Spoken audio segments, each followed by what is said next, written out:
Ready. Play. Madison Keys is going to be playing Belinda Bencic in the quarterfinals at Indian Wells. Which one of the two players, or neither, maybe, are we surprised that we are witnessing at this stage, Damien?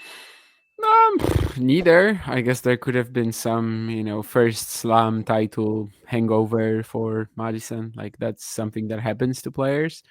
Maybe because she took such a long while after Australia to return to competition. Maybe that actually kind of helped her to avoid that. And yeah, Bencic has been just awesome since returning, really. So probably neither. But it's not like it was, obvious that they were going to make it.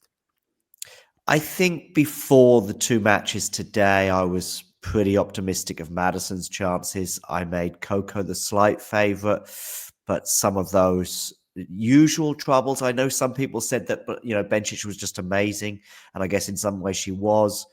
But the usual things that occasionally haunt Coco, probably more so the forehand today than the double faults, did return to haunt the American, and the Swiss was there to take full advantage. Of course, Coco won the first set, and Bencic had to come back from behind. And going into this tournament, I think Bencic was ranked 58. She must be soaring up the rankings right now, especially as she's 10 in the live race. 2-2 is the head-to-head with Madison, and Madison Keys coming from she came from behind as well against Donna Vekic, having lost the first set, but that match was all about the tie break and probably just 2 or 3 points. I mean, it was super, super tight. It was 9-7, I think. Madison won that. And once she won that tie break, with the odd little hiccup en route to victory, for me, it was rarely in doubt. Do you want to sort of add anything to either of those two matches before we get into Keys and Bencic itself? I mean, Keys is just kind of like winning all sorts of encounters now, right? She had that Mertens one where she blows match points and she still comes back to win in three, or comes back, maybe it's not the right phrase, but she still Yeah. takes it. And here today, a very different story where like she's 2 points away many, many times.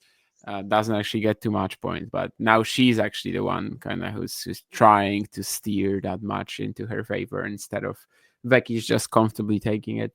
And yeah, Bencic over Goff, definitely big for her. In Australia, they already played, and well, Yeah. one set was amazing from Bencic, but that was it. Like physically, she had nothing left for the next two. So yeah, it just kind of signifies further progress. Even if I don't think, of course, it's not like Goff is kind of at the same level that we treated her back then, when basically she was looking like the best player on the planet. Yeah. Not really the case anymore, but still very hard to beat her, especially on this court. So Madison Keys and Belinda Bencic have both been on the tour for well over a decade. They've only played each other 4 times. And by the way, only 2 of those have come in the last 10 years. The first 2 occurred in quick succession in 2015. They then went 6 years without playing each other. They then played each other again in 2022 and haven't played each other for 3 more years. It's a funny scenario in that respect. Yeah, 2014, 2015 would be when they were like kind of arriving on the scene for sure in pro tennis. Yeah, always part of the top echelon of the sport, or outside of like injury issues and of course the pregnancy for Belinda last year. But yeah, will be quite interesting to see it again. One of them has already gotten that slam. Maybe it's also in the cards for the other.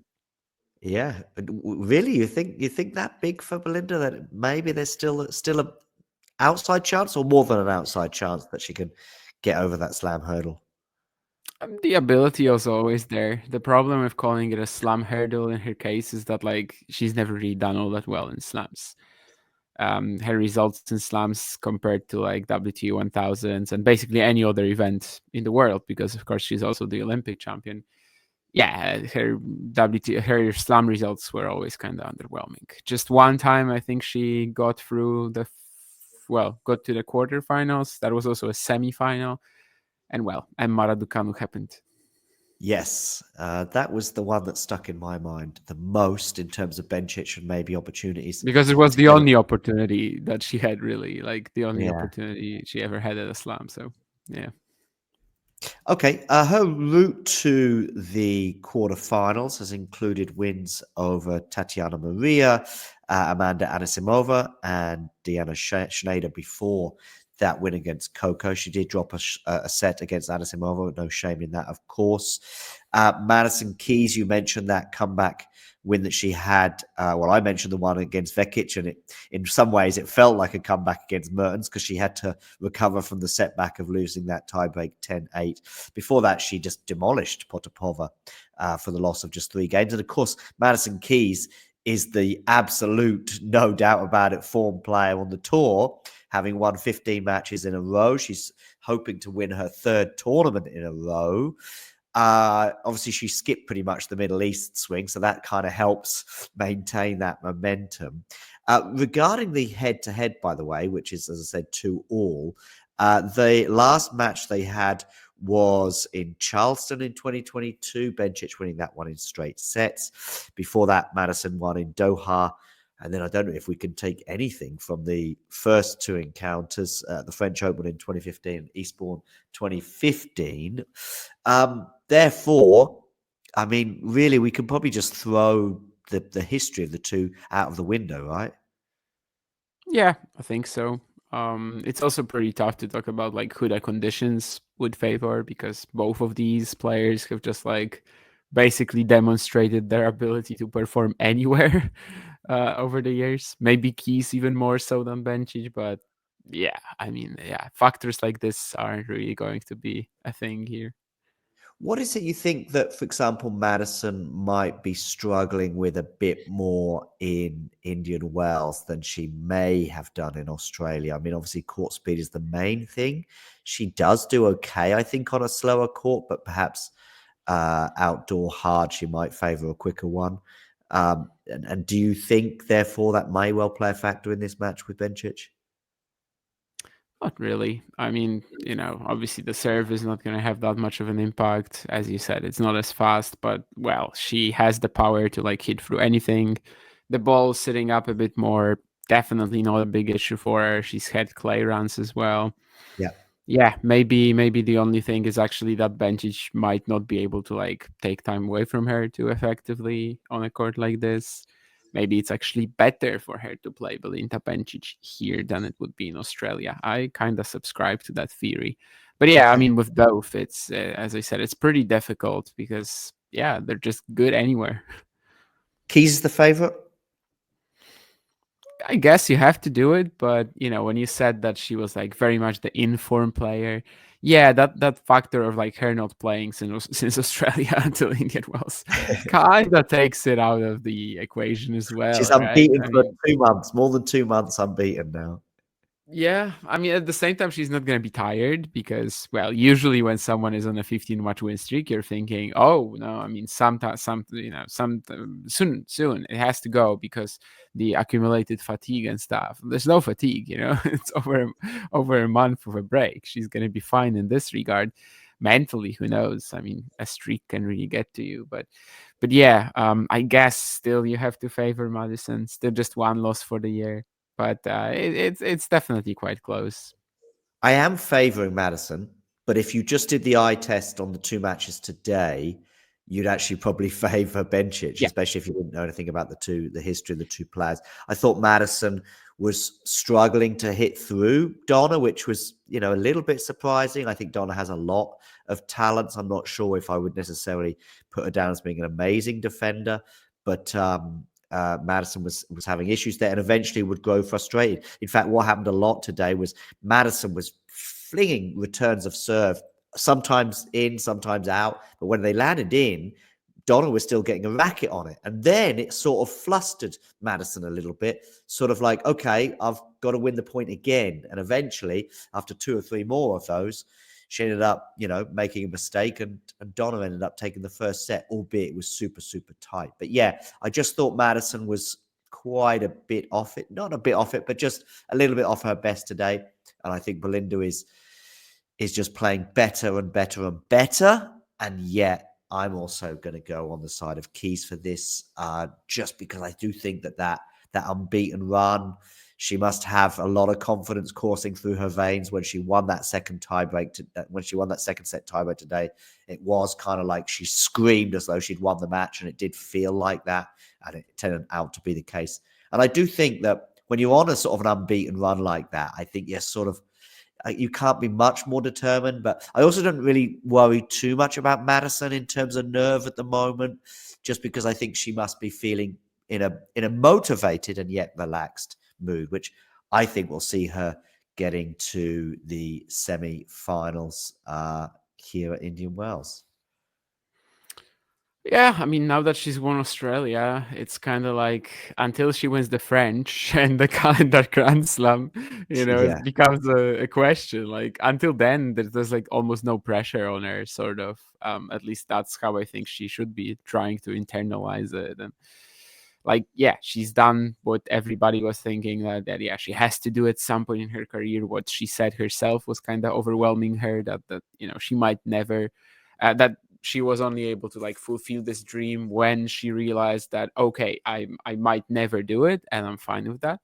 So yeah, seemingly there's like almost no pressure on her at the moment, which is probably helping her survive matches like the one against Mertens, like against Vekic. But yeah, Bencic is looking maybe a little bit stronger in Indian Wells thus far. Definitely improving, like almost week by week. If she wins, you mentioned that she's top 10 in the race. If she wins the quarterfinal, she's actually going to be in top 5 even. Yeah. So yeah, that kind of just puts into perspective how good both of them have been this year. Obviously, Madison still leading the count. A bit like, in fact, no, very similar to Roland Garros, though. Every single match in the women's draw is kind of through this paradigm, if you like, or lens of who, as a neutral, who's going to pose Ika the most questions. Are you Oh, go really on. thinking about that with like the top half? Like bottom, Well, yeah, sure, but now it's almost set. Okay, now it's almost set. The quarterfinals. We're going to have Sabalenka has obviously progressed. We've got Bencic having progressed, Madison Keys, and we're going to have Samsonova or Paolini. Okay, there's only one player really that makes a difference, in my opinion. So let's just say we're talking about the final. Iga against Sabalenka, Iga against Bencic, Iga against Keys, Iga against Samsonova. All of those are, yeah, okay, I'm interested. I'm here for it. Let's see how the first 6 games go. And then, if Iga races into a sort of 4-love, 5-love lead, then I might sort of switch off.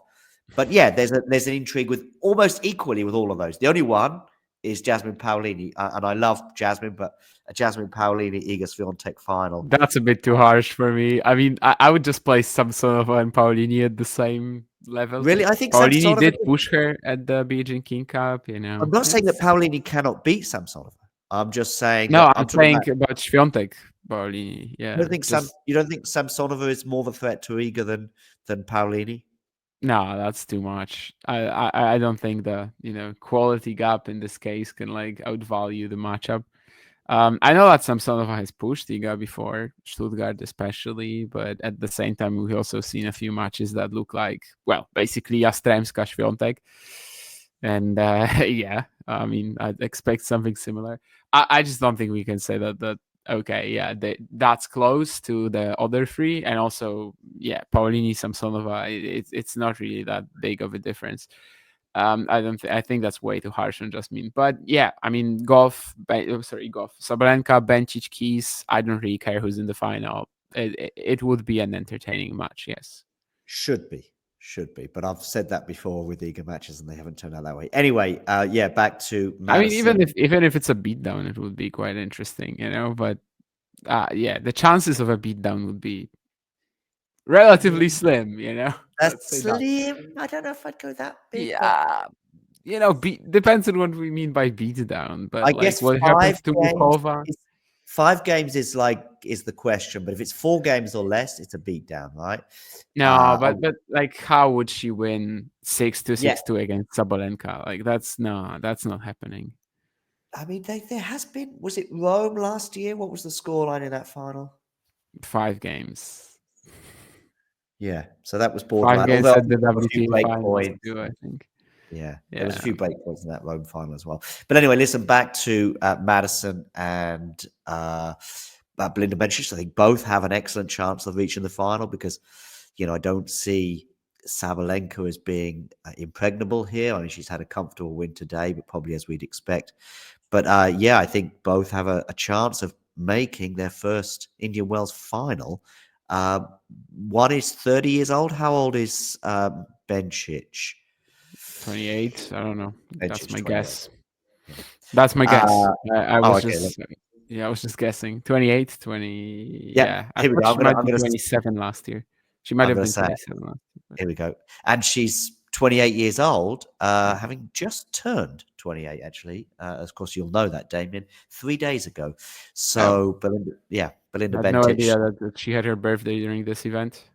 There you go. She'll be looking for a nice birthday present against Madison Keys and maybe even bigger ones later on in the tournament. Anyway, I think both of us are just going towards Madison, but there are some matches in this tournament I've had almost no idea about the winner or found it very, very difficult to predict. And this is another one of those. There are others where, for example, Medvedev Fils. Funny enough, I just feel as though Medvedev is winning that one.